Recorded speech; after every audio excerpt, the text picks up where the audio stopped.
Hello साथीहरू, good evening छ सबैजनालाई। मेरो युट्युब च्यानलमा तपाईँहरू सबैजनालाई स्वागत छ। अनि आज चाहिँ मैले नानीलाई इभिनिङ वकमा चाहिँ हामी गएको थियौँ। अनि यता नानीहरू खेलेको देखेर मैले चाहिँ उसलाई नानीहरूसितै छोडिदिएँ है।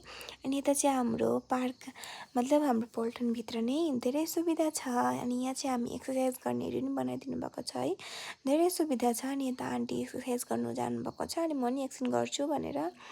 अनि यता चाहिँ फेरि मेरो छोरा चाहिँ एकदम फुल बोकेर दिदीहरूसित एकदम खेल्दैछ। हेर्नु न, केटाकेटीलाई चाहिँ केटाकेटी मनपर्ने है। हामी पनि अगाडि सानोमा हुँदा चाहिँ एकदम हामी पनि धेरै खेल्थ्यौँ है। अनि त्यो चाहिँ देखेर मलाई धेरै याद आइरहेछ। अहिले चाहिँ हामी ठुलो भइसक्यौँ त्यसकै लागि है। अनि उता चाहिँ हेर्नु न, अद्विक एकदम धेरै हेप्पी छ। मेरो छोरा चाहिँ छोराछोरीको खुसीमा आमाको खुसी हुन्छ भनेर बल्ल थाहा हुँदैछ है। अगाडि चाहिँ हामी खेल्नु पाउँदा केही चाहिने थिएन, भात पानी केही चाहिने थिएन, त्यस्तै होला अहिले अद्विकलाई नि।